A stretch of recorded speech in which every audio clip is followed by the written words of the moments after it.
Hey everyone, and welcome to another edition of the Broad Podcaster with me, Jennifer Fierro, here in the Highland Lakes. We're going to talk a little bit of Burnet football first.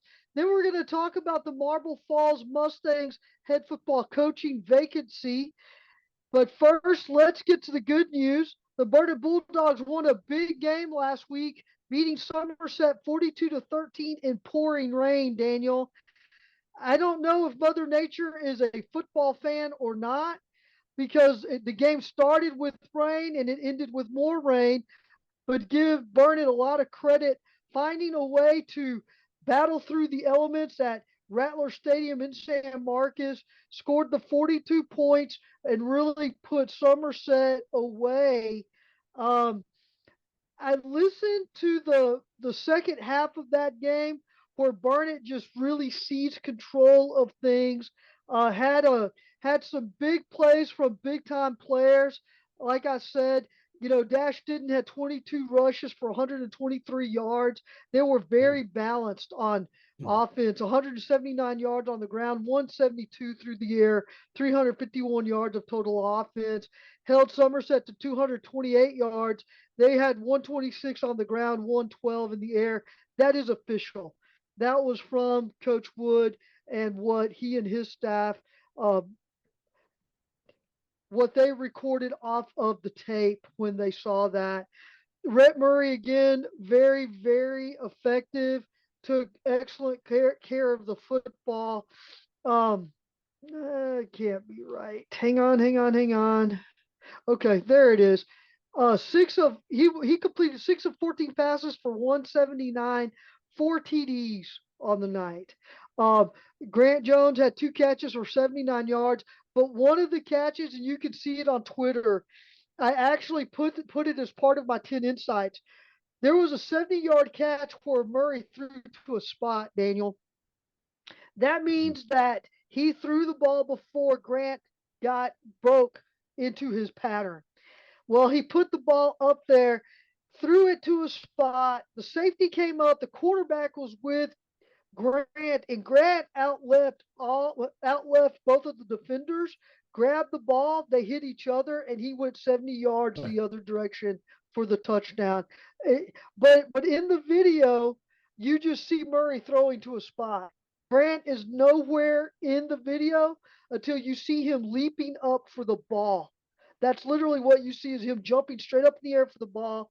The two defenders hit each other, and then Grant goes the 70 yards. Um, that was an amazing play and showed the chemistry and trust between the quarterback and the receiver because Grant was nowhere near the play or nowhere when that ball was thrown. He was nowhere near where the ball ended up. So great play call by the Bulldogs there. Their first by district win in 4 years. Wow. Now they get to play the Sand Crabs of Port Calhoun. Lavaca. Yes.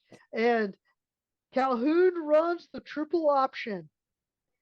So I have never covered a team that operated out of the triple option. Wow. I'm very, very curious about just about this particular scheme.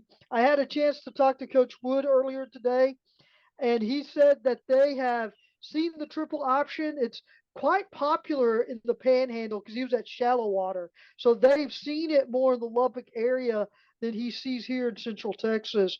But just looking at their stats, they have one guy already, a senior, Campos, number 14. He has 164 rushes, 1,266 yards, 18 touchdowns on the season.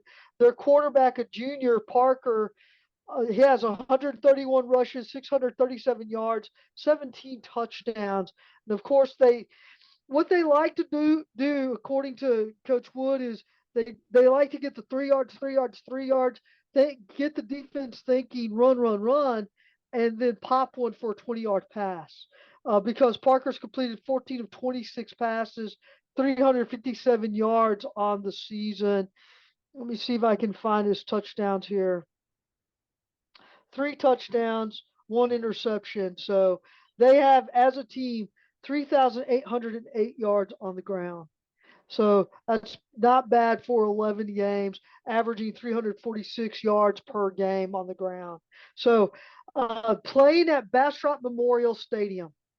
And the last time I was at that stadium, Marble Falls won there against Bastrop High. Or, no, it was the expansion school, I believe, not Bastrop High. So here's hoping that that stadium is good to the Bulldogs this week. Um, Coach said they were fairly healthy. Let's see what they can come up with because if they win here, guess who they might face in the third round? And this one really has people intrigued. Would it be Bernie? No, Lampasas. If Oh, Lampasas wins oh, in the wow. third round of the playoffs. So I'm wondering if Lampasas wins and if Burnet wins, if they will go to Bible and play in Leander. Because I was thinking it was either going to be Bible or Gupton. I hope it's Bible. It's an easier drive.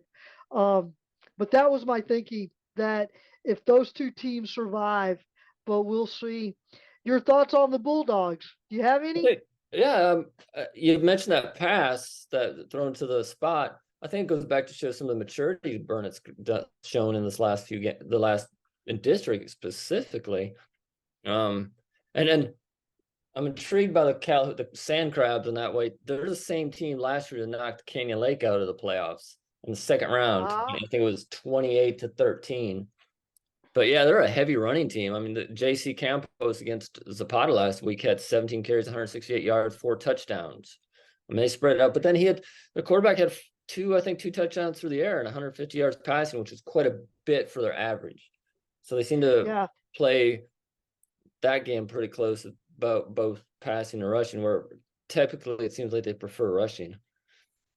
It'll yeah. be They're interesting they're it'll be interesting how Burnett goes against a triple option. I'd be curious to see. yeah. I don't.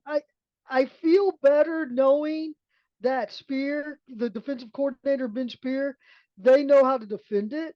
Yeah, But I don't know because, like I said, I've never covered a team that ran the triple option as their scheme. In all the years I've been doing this now for 30 years, I've never covered a triple option team. So I'm intrigued to see what Barnett comes up with. At least those coaches know how to defend it. yeah, And, I remember asking Coach Warner when I first got back, Marble Falls had a home and home with Lano at that time because I think Lano, well, Marble was in 5A, Lano was in 4A. And that was David Yeager's slot T. And I remember asking Coach Warner, well, how do you defend that? What do you do? And he said, you just have to read the keys. Well, Marble Falls didn't read the keys very well because Coach Yeager and Lano ended up winning that game. And I remember talking to a couple of the defensive coaches on the Marble Falls side, and they said, look, we're never going to see this offense the rest of the year. And so they didn't really not buy into the the loss wasn't detrimental because they knew they weren't going to see it. They knew the vast majority of the teams they were going to play were going to be spread teams. And yeah. that was more of that. And whereas I got the feeling that Coach Warner wanted to play Lano because maybe some of the alumni, the old alumni with Lano Marble Falls being old district rivals wanted to see it. I think that's why they played Lano. They wanted to stay closer in those rivalries in this thing, the Hill Country, Burnet, Lano, like that. So, but I think I recall that's when they were scheduling. That's what some of this board and some of the folks wanted to see more of. Yeah. Yeah. Well, Lampasas has to get past Alice. They shut out Uvalde 52-0. Wow. So, yeah. And in fact, the only District 13 4A went 3-1 last week. Bernie was the only team to win.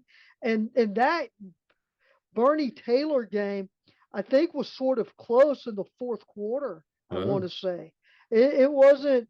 Bernie won the game, but I think they had to work a little harder to win that game than what people may have thought. So, at any rate, that's what will be interesting to see how things go with the Bulldogs. I'm very interested to see. Would love to see Lampasas beat Alice and see if we can get a rematch between Burnet and Lampasas in the playoffs. I think there are a lot of people in North Burnet County who would like another shot at the Badgers. Yeah, especially at this Yeah, level now. Burnet's really playing, hitting on all cylinders. yeah. It would be a good game. Yes, it would be. Okay, we're going to wrap this up. We're going to talk about the Marble Falls vacancy. I had a chance to talk to MFISD officials last week. Let me get you caught up on some of that. As always, go to texaschoctalk.com for all of your Highland Lake sports news. I will have a story preview where we get more into this story on Texas Chalk Talk on Thursday. Daniel, stay with us. We're going to wrap this segment up. About to go to segment number 2. I'm Jennifer Fierro, your broad podcaster here in the Highland Lakes. Please go to segment 2. We'll meet you right there.